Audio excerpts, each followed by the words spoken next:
Welcome to Smile. Welcome to all participants.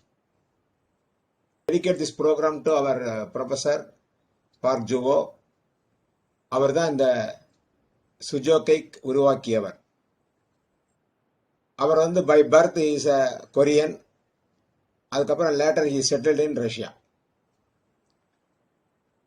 11th March 1942 அவர் பிறந்தார். 25th March 2010 அவர் இறந்தார். இப்போ அவர் கண்டுபிடித்த அந்த சுஜோக் தெரப்பி தான் வந்து இன்டர்நேஷனல் சுஜோக் அசோசியேஷன் என்ற பெயரில் இப்போ இயங்கி கொண்டு வருகின்றது. எல்லாத்தையும் யூனிவர்சலாக பண்ணுறதுக்காகத்தான். பொதுவாக சொல்லும், forget pills, natural Sujok is there அப்படின்னு. நம்முடைய கைகளில் இந்த மாதிரி ஒரு அமைப்பு, உடல் நம்முடைய கைகள் தான் சுஜோக்கோட முக்கிய காரணம். சுஜோக் என்ற பெயர் என்னன்னு கேட்டீங்கன்னா, சு என்றால் கை, ஜோக் என்றால் கால். சுஜோக் கைகளிலும் கால்களிலும் சிகிச்சை அளிக்கக்கூடிய முறைக்குத்தான் வந்து சுஜோக் என்று பெயர். சுஜோக் இது கொரியன் வார்த்தை. அது அந்த கொரியன் வார்த்தையை தான் வந்து நம்ம ப்ரொஃபஸரோட பேர், அந்த தெரப்பிக்கு அவர் வச்ச பேர் அதுதான். அடுத்து இன்சர்ட் சிஸ்டம்னு ஒன்று சொல்லுவாங்க. என்னன்னு கேட்டீங்கன்னா, நம்ம வந்து முழுமையான உடலை வந்து கையில பாக்குறோம். ஒரு இது என்னன்னு கேட்டீங்கன்னா, ஒரு கையை எடுத்துக்கிட்டீங்கன்னா, அந்த கையோட நம்முடைய மணிக்கட்டுக்கு மேலே உள்ள பகுதி தலையாகவும், மணிக்கட்டுல இருந்து கீழே வந்து முழங்கை மூட்டு வரைக்கும் வர்றது ஒரு பகுதியாகவும், முழங்கை மூட்டிலிருந்து தோள்பட்டை வரைக்கும் வர்றது ஒரு பகுதியாகவும் எடுக்கப்பட்டிருக்கிறது. இது வந்து பூச்சி வடிவம்னு சொல்லுவாங்க. என்னன்னு கேட்டீங்கன்னா, தலை, நெஞ்சு பகுதி மற்றும் மார்பக, நம்முடைய வயிற்று பகுதி, ஜீரணம் பண்ணக்கூடிய பகுதிகள். இதுல என்னன்னா, இந்த சிஸ்டத்துல என்ன ஒரு அட்வான்டேஜ் கேட்டீங்கன்னா, நாம வந்து இந்த மசாஜ் இந்த மாதிரி விஷயங்கள் பண்றது எல்லாமே வந்து இந்த சிஸ்டத்தின் மூலமாக தான் நம்ம பண்றோம். பெரும்பாலும் பண்றது எல்லாமே இதுதான். அடுத்த ட்ரீட்மெண்ட் கொஞ்சம் வசதியான பண்ணா இன்சர்ட் சிஸ்டம், பூச்சி வடிவ முறைன்னு சொல்லுவோம். ஏன்னா நம்ம கையில கூட 5 விரல் இல்லை, இந்த 4 விரலை மட்டும் எடுத்துக்கோங்கன்னு சொல்லுவேன். ஏன்னா எல்லாருக்கும் அந்த 5வது விரல் தேவையில்லை, 2 மடிப்பு தான் இருக்குன்னு. 3 மடிப்புகள் இருக்கிறத பார்த்தீங்கன்னா, அந்த 3 பூச்சிக்கு எப்படி 3 மடிப்பு இருக்கு, அதே மாதிரி இந்த விரலுக்கு 3 மடிப்புகள் கொடுத்து, முதல் மடிப்பு வந்து தலை பகுதியாகவும், 2வது மடிப்பு வந்து நெஞ்சு பகுதியாகவும், 3வது மடிப்பு வந்து நம்முடைய ஜீரண மண்டலம் பகுதிகளாகவும் எடுத்துக்கிறோம். இந்த 3 விரல் எடுத்துக்கிறோம். இல்லை அவ்வளவுதான். அதே மாதிரி எடுத்துக்கும் போது பின்பக்கம் திரும்ப பார்த்தீங்கன்னா முழுமையான முதுகுத்தண்டு முழுமையா இருக்கும். ஸ்பைனல் கார்டு முழுமையா இங்க பார்க்க முடியும். அது ஒண்ணுதான் இந்த சிஸ்டத்துல உள்ள விஷயம். இங்க வந்து ஹிட்டன் கிடையாது. வயிறு, கல்லீரல் எதையும் மரபெல்லாம் எல்லாம் முழுமையா எல்லாமே அதில் பார்க்க முடியும். ஆனா கையை வந்து இந்த மாதிரி விரல வச்சு பார்க்கணும். அதுல என்னன்னா, கையை இப்படி வச்சு பார்த்தாதான் நம்ம ட்ரீட்மெண்ட் பார்க்க முடியும். இங்க அப்படி இல்லை, கையை முழுமையாக வச்சு நம்ம பார்க்க முடியும். இப்போ உங்களுக்கு ஒரு சின்ன ஒரு டாஸ்க், ஒரு 2 நிமிடம் டாஸ்க் தரேன். ஒரு நம்ம கையில இந்த 4 விரலும் மட்டும் இல்ல, இந்த 4 விரலும் முதுகுத்தண்டு எல்லாமே இருக்கு, 2 கையிலுமே இருக்கு. ஷேபலா ஹுசைன், உங்களை என்ன ரிமூவ் பண்ணுவாமா?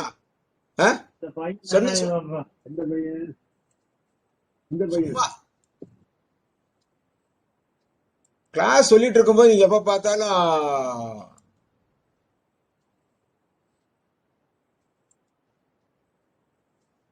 இப்ப நீங்க என்ன பண்ண, எல்லாருமே வந்து நீங்க உங்ககிட்ட அந்த ப்ரோப் இருந்தாலோ இல்ல வீட்டுல வந்து பென்சில் வந்து உருண்டையான பென்சில் இருந்தாக்களோ அதை வச்சு என்ன பண்ணலாம், இந்த பகுதிகளை உருட்டலாம். 1 2 3 4 இந்த 4 கையில பண்ணலாம், இந்த 4 விரலையும் பண்ணலாம், காலில் உள்ள 4 சின்ன கட்டை பெருவிரலத்தையும் எல்லா விரலையும் பண்ணி பார்க்கலாம். உருட்டி பாத்தீங்கன்னா ஒரு விரல் எங்காவது வலி கிடைத்தால் மற்ற எல்லா விரலையும் அந்த வலிகள் கிடைக்கும். ஒரு 5 நிமிடம் தர்றேன் நான் உங்களுக்கு. தயவுசெய்து நீங்க எல்லாம் என்ன பண்ணி கொஞ்சம் ட்ரை பண்ணி பார்க்கலாம்.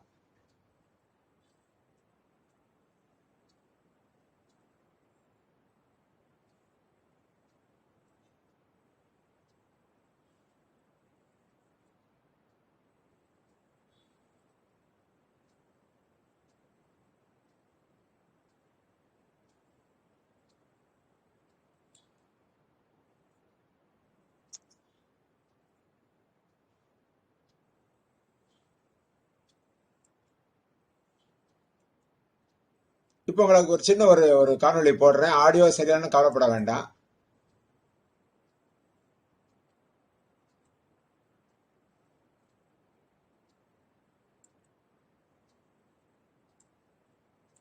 எப்படி அந்த ப்ரோபை உருட்டுறது அப்படிங்கறத ஒரு ரெண்டு அந்த நீங்க பாக்குற ஒரு 5 நிமிடத்துக்குள்ள உங்களுக்கு பாக்குறேன்.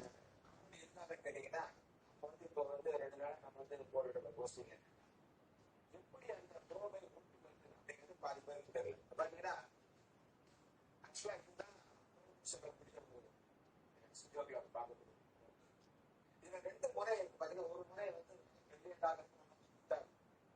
உருட்டி பார்த்த பிறகு இந்த அழுத்தி செக் பண்ணணும். இந்த பின்னாடி வச்சு நிறைய பேர் பண்றாங்க. ரெண்டுமே ப்ரோப் தான். பாதி பேர் பாத்தீங்கன்னா இது வந்து நீடி மிக்சர். இது ஆக்சுவலா வந்து ப்ரோப் கிடையாது. பாதி பேர் இதை வச்சு பண்ணியிருந்தாங்க. தப்பு கிடையாது. பண்ணதுக்கு அப்புறம் மார்க் பண்ணும்போது அவங்களுக்கு வந்து கஷ்டமாக இருக்கும் அப்படிங்கிறது தான் ப்ரோபை எப்படி உருட்டுவது அப்படிங்கிறது இதுதான் நம்ம வந்து பண்ண போறோம். அதில் ப்ரோபை எப்படி பொதுவா நம்ம வந்து எந்த இந்த வரை நம்ம பார்க்க போறோம்னா நம்ம வந்து ப்ரோபை இங்க வைக்கும் போது நாம கரெக்டா இந்த பேலன்ஸ் இந்த மாதிரி வரணும்.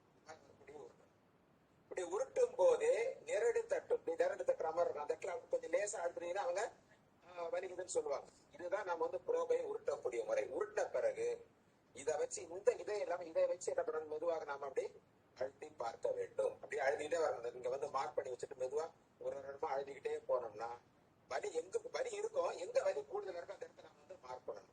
எப்படி இதை வச்சு நம்ம மார்க் பண்ணும் போது நாம பொதுவாக எல்லாம் கோடு போட்டீங்க, இந்த மாதிரி கோடு போடாம இந்த மாதிரி மார்க் பண்ணும் போது இந்த மாதிரி ஒரு புள்ளியா மார்க் பண்ணீங்கன்னா ஈஸியா இருக்கும் பின்னாடி.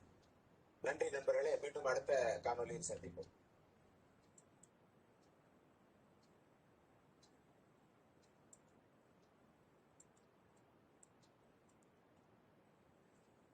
அடுத்து ஒரு வீடியோ பார்க்க போறீங்க. ஸ்பைனல் கார்டு எப்படி இருக்குன்றது உங்களுக்கு மார்க்கிங் தெரிஞ்சுக்கணுன்றதுக்காக தான். இந்த வீடியோ சவுண்ட் சரியா இருக்கா?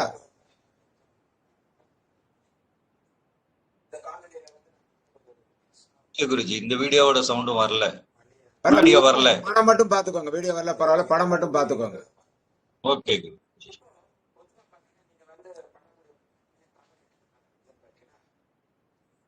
கையை பொறுத்தவரையில சர்விக்கல் இது வந்து நம்ம வந்து கரஸ்பாண்டன்ஸ் சிஸ்டம் எடுக்கும்போது பாத்தீங்கன்னா இது வந்து தரையாக மேலே வரும். அப்போ இது வந்து கழுத்தெலும்பாகி விடுகிறது. கழுத்தெலும்பு இது வந்து நெஞ்செலும்பு தொராசிக் எலும்பாயிடுது. அப்புறம் பாத்தீங்கன்னா நம்முடைய மீதி உள்ள பகுதிகள் ரெண்டு கால்களுக்கு நடுவில் வரக்கூடிய இந்த இடத்துல வரணும். இதுதான் வந்து இந்த இடத்துல வரும். இங்கதான் மற்ற எலும்பு தொராசிக் 9 to 12 லும்பார் 1 to 5 சேக்கரமும் வரும். இது வந்து இத மெயின் டைம் நீங்க எல்லாரும் ஒருத்தர் செக் பண்ணி பாத்துக்கோங்க. உங்களால ஸ்பைனல் கார்டு கண்டுபிடிக்க முடியாங்கிறத மட்டும் ஒரு பாத்துக்கோங்க. அதுக்காகத்தான் நடுவில் இந்த கேப் தான் இதை போட்டிருக்கேன். பகுதி வந்து சர்விக்கல். இது வந்து thoracic 1 to 8, thoracic 12 to 9 to 12, லும்பார் 1 to 5. இந்த ஏரியா வந்து சேக்கரம். இதுதான் இப்படி ஒரு பேர் உங்களுக்கு நான் மார்க் பண்ணியே காட்டுறேன். ரொம்ப ஈஸியா இருக்கும்னு நினைக்கிறேன். நம்ம எப்பவுமே வந்து வரையும் போது முழுசா கோடு வரைஞ்சிருந்து மிக மிக நல்லது. எப்பவுமே பாத்தீங்கன்னா இந்த மாதிரி கோடு நாம வந்து அழகாக போட்டு இந்த மடிப்பு இருக்குங்களா, இந்த இடம் தான் வந்து சர்விக்கல் 7. இது வந்து சர்விக்கல் C1 C7. இந்த இதுக்கு மேல உள்ள ஏரியா வந்து நம்ம சர்விக்கல் ஏரியா இல்லை. இதெல்லாம் வந்து பின்னாடி உள்ளது பின் நுழைப்பகுதி. நம்ம தொட வேண்டிய அவசியம் இல்லை. இங்க பாத்தீங்கன்னா இந்த இடத்துல வந்து ஒரு பள்ளம் வரும். இந்த பள்ளம் தான் நமக்கு வந்து தொராசிக்கோட எண்டு. இது அப்படியே கொண்டு போய் லைனிங் அடைச்சிட்டோம்னா இது வந்து தொராசிக் 8. இது வந்து இந்த இடத்துல வந்து தொராசிக் D வந்து 1 வரும். இது வந்து நம்முடைய இந்த இது இருக்கு. இங்க வரும்போது என்ன கேட்டீங்கன்னா இது ரெண்டு தான் கால்கள். ரெண்டு கால்களுக்கு நடுவில் நாம வந்து அழகாக அப்படியே கொண்டு வரணும். இங்க கொண்டு வரும்போது இந்த இடம் தான் நம்முடைய இந்த கை இங்க மேல வரும்போது வரக்கூடிய அந்த டயப்ரம் ஏரியா. இதுல வரும்போது பாத்தீங்கன்னா இங்க வந்து D9. இந்த இடத்துல வரும்போது கையை நேரம் ஆகுமா, கையை வரும் இந்த இடத்துல வரும்போது D12. இங்க வரும். இங்க பாத்தீங்கன்னா இந்த இது வரைக்கும் L1 to L5 வரைக்கும் வரும். இது வந்து இந்த நம்ம பொதுவா நம்ம வரையக்கூடிய விஷயங்கள் இதுல. இதே நம்ம வந்து இன்செர்ட்ல வரையும்போது என்ன கேட்டீங்கன்னா, இன்செர்ட்ல வரும்போது நம்ம கண்ணனுக்காக வேற ஒரு பேனா உங்களுக்கு மாத்தி காட்டுறதுக்காக பாக்குறேன். இன்செர்ட்ல வரும்போது அதே மாதிரி நம்ம என்ன பண்ண போறோம், இந்த மாதிரி லைனை நம்ம நேரா வரைகிறோம். இங்க வரைஞ்சி கொண்டாந்து இது வரைக்கும் கொண்டாந்து முடிச்சிடறோம். இந்த ஏரியால இருந்து இந்த ஏரியா வரைக்கும் உள்ளது C1 to 7. இந்த ஏரியா வந்து T1 to 8. இந்த ஏரியா.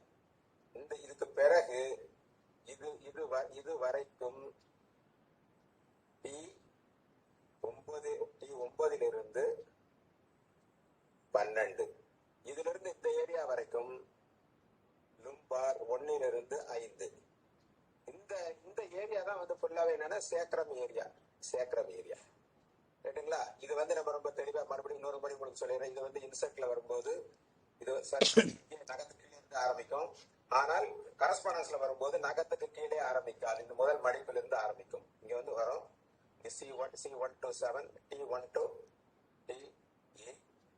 அதுக்கு பிறகு இங்க வரும்போது 2 கால்களுக்கு நடுவில் தான் நம்ம வந்து இந்த பொசிஷன் எடுக்கிறோம். இந்த பொசிஷன் அப்படியே நேரா வரும், இந்த இடத்துக்கு வரும்.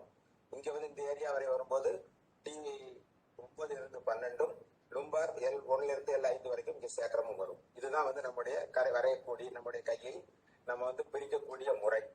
இதுல நம்ம உருட்டி பார்க்கும்போது என்ன பண்ணிக்கிட்டோம்னா, பொதுவாக நம்ம உருட்டி பார்க்கும்போது சொல்லியிருக்கேன், இப்படி உருட்டி பார்க்கும்போது எந்த இடத்துல வலி இருக்குதுங்கிறத பொறுத்து நம்ம இந்த இடத்துல வலி இருக்குன்னா இங்க எண்ணிக்கிறோம். இதை நம்ம வந்து 7ஆ பிரிச்சு எண்ணிக்கிறோம். 1 2 3 7ஆ பிரிச்சுட்டோம்னா எந்த இடத்துல வலி இருக்கு, C1 C7ல இருக்கா, C5ல இருக்கா நம்ம கண்டுபிடிக்கணும். அதுக்கு தொராசைக்கு பார்க்கலாம். ஆனால் இந்த இடத்துல உருட்டி அதை கண்டுபிடிப்பது சிரமம் என்பதால் நம்ம என்ன பண்றோம், நம்ம இதுக்கு இன்சர்ட்டுக்கு போயிடுறோம். இன்சர்ட்ல வரும்போது ரொம்ப ஈஸியா இருக்கும். நம்ம உருட்டி பார்க்கும்போது இதை வந்து இதை 7ஆ பிரிக்கிறது ரொம்ப சிரமம்னால இங்க வந்து இதுல பார்க்க சொல்றோம். இங்க வந்து இந்த T1 8 இதை 8ஆ பிரிச்சுட்டோம்னா எந்த இடத்துல வரி இருக்கோ அதை பொறுத்து T6 7 முடிவு பண்ணிக்கலாம். இங்க T9 T12 வரைக்கும் இங்க இருக்கு. இங்க வரும்போது இதை நம்ம மார்க் பண்ணி பிரிச்சுட்டோம்னா ஈஸியா நம்ம அந்த ஏரியாவை நம்ம கண்டுபிடிக்க முடியும். இதுதான் நம்ம வந்து முதுகுத்தண்டை நம்ம வந்து சுஜோக் முறையில் கண்டுபிடிக்கக்கூடிய முறை.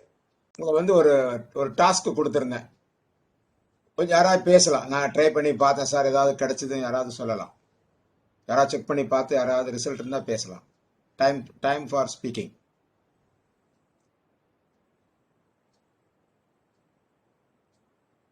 ஐயா, நான் டெஸ்ட் பண்ணி பார்த்தேன். அந்த முட்டிக்கு மேல, அதாவது 3வது இருக்கு இல்லைங்களா, எல்லா விரல்லையும் அந்த 3வது பேக் சைடு அந்த இடத்துல எனக்கு வலி தெரியுதுங்க. அதான் உங்களுக்கு எப்படி பிரிக்கணுன்ற மெத்தட் நாங்க சொன்னேன், உங்களுக்கு சொல்லி கொடுத்தேன். வீடியோவும் போட்டு காமிச்சோம். அது வீடியோ உங்களுக்கு ஆடியோ கேட்கறது கூட பரவாயில்ல. கையில எப்படி பிரிக்கிறதுன்னு காமிச்சோம். எல்லா கையிலயும் எல்லா விரலையும் அதே இடத்துல வலி இருக்காமா? ஆமா, அதே இடத்துல வலிக்குது. ஜெராக்ஸ். ஓகே, ரொம்ப ரொம்ப ரொம்ப மகிழ்ச்சிமா. நீங்க கண்டுபிடிக்க ட்ரை பண்ணதுக்கே மகிழ்ச்சி. நான் இது வரைக்கும் இந்த மாதிரி எல்லாம் நான் கேள்விப்பட்டதே இல்லை. இப்பதான் புதுசா நான் பாக்குறேன். அதனால எனக்கு அத பேர் சொல்றதுக்கு எனக்கு சரியா தெரியல. இப்ப என்ன பண்றீங்க, அந்த வலி இருக்கு இல்லைங்களாமா, நீங்க நைட்டு நீங்க படுக்கும்போது என்ன பண்றீங்க, உங்க வீட்டுல வெந்தயம் இருந்தா ஒரு டேப் வச்சு ஒட்டிட்டு படுத்து பாருங்க. அடுத்த நாள் அந்த வலி குறைஞ்சிரும். சரிங்க. சிம்பிளான உங்களுக்கு ஒரு மெத்தட். வேற யாரும் பாத்தீங்களாமா?